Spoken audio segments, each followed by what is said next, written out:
পবিত্র ঈদ উল ফিতরকে সামনে রেখে আজ থেকে শুরু হয়েছে বাস ও ট্রেনের অগ্রিম টিকিট বিক্রি।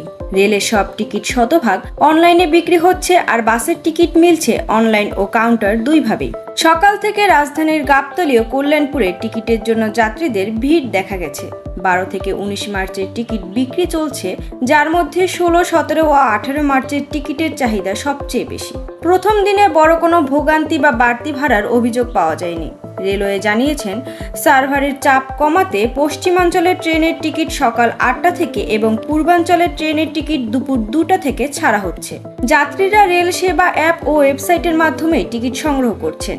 ঈদে বাড়তি চাপ সামাল দিতে 5 জোড়া বিশেষ ট্রেন সহ মোট 20টি বিশেষ ট্রেন চালু করার সিদ্ধান্ত নিয়েছে রেলওয়ে কর্তৃপক্ষ।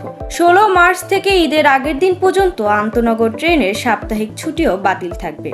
এছাড়া যাত্রার দিন আসনের 25% স্ট্যান্ডিং টিকিট কাউন্টার থেকে বিক্রি করা হবে। তবে ঈদের আনুষ্ঠানিক ছুটি শুরু হবে 19 মার্চ থেকে।